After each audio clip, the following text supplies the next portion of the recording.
माननीय सदस्य की प्रशंसा करता अगर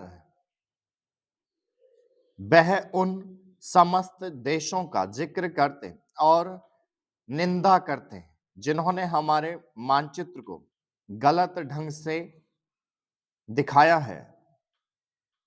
उदाहरण के लिए पाकिस्तान को शिकायत है उसके मानचित्र को केवल रूस, इराक और मिस्र ने ही नहीं बल्कि अमेरिका ने भी गलत दिखाया है।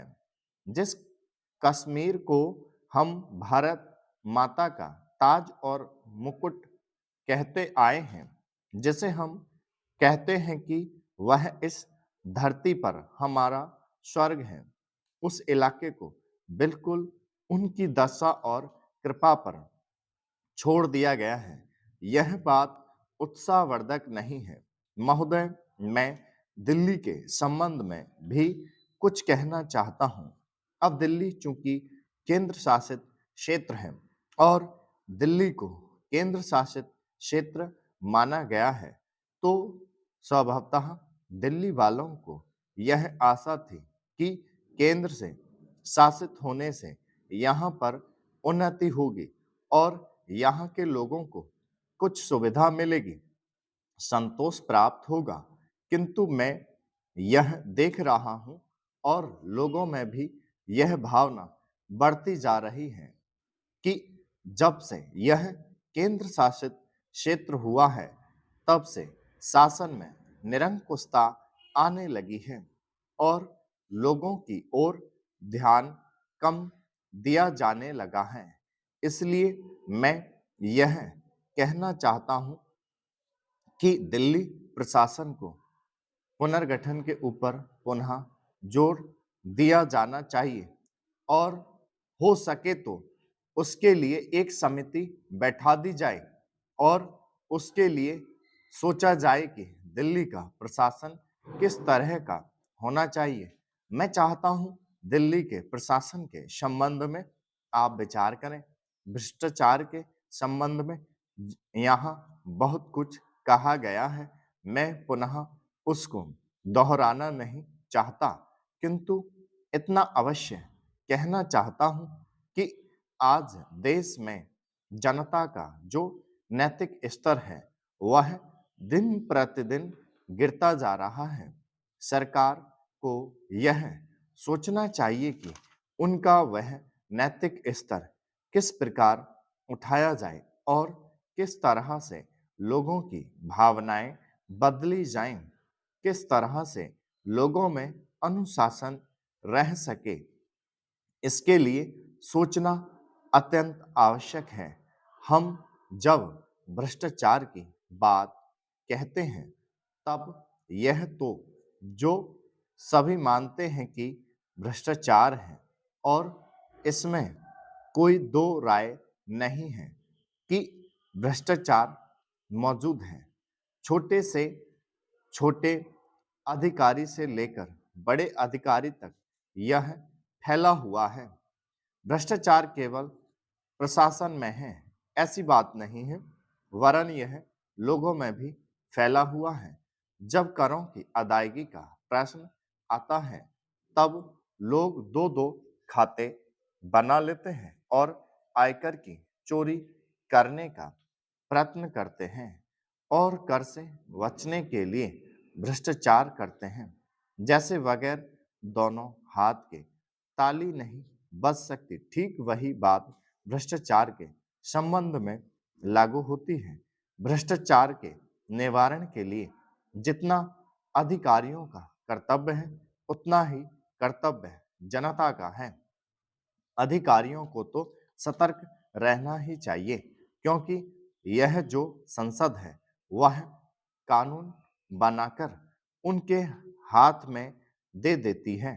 उसका कार्यान्वयन करने के लिए जनता और नौकरशाही को सहयोग से कार्य करना चाहिए।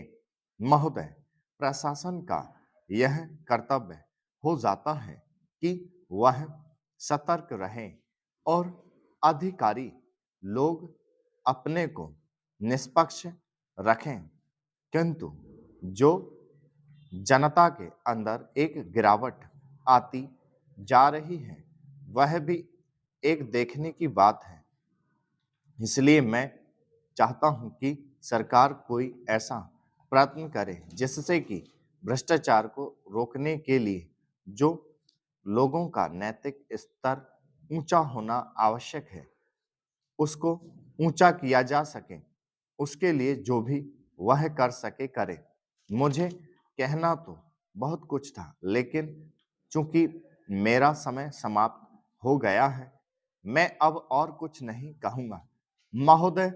इसलिए मैं माननीय रक्षा मंत्री महोदय का ध्यान इतिहास की उस चेतावनी की ओर दिलाना चाहता हूं कि हिमालय की चोटी पर जिसका अधिकार रहा है, उसका गंगा और यमुना के मैदान पर भी अधिकार रहा है।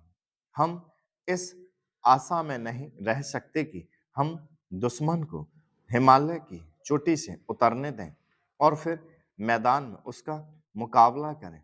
मुझे याद है कि कुछ वर्ष पहले प्रधानमंत्री जी ने बड़ी दृढ़ता के साथ यह कहा था कि हम हिमालय को दहेज के रूप में नहीं दे देना चाहते और यह नहीं कहना चाहते कि साहब आप टहलते हुए यहाँ आ जाइए। हम नहीं चाहते कि वहां पर कोई मुकाबला ही ना हो। मैं समझता हूं कि अगर किसी भी सैनिक अधिकारी के दिमाग में अभी तक यह भावना है कि हम हिमालय की ऊंची चोटियों को छोड़कर नीचे मैदान में आकर युद्ध लड़ेंगे, तो उनको भ्रम में नहीं रहना चाहिए।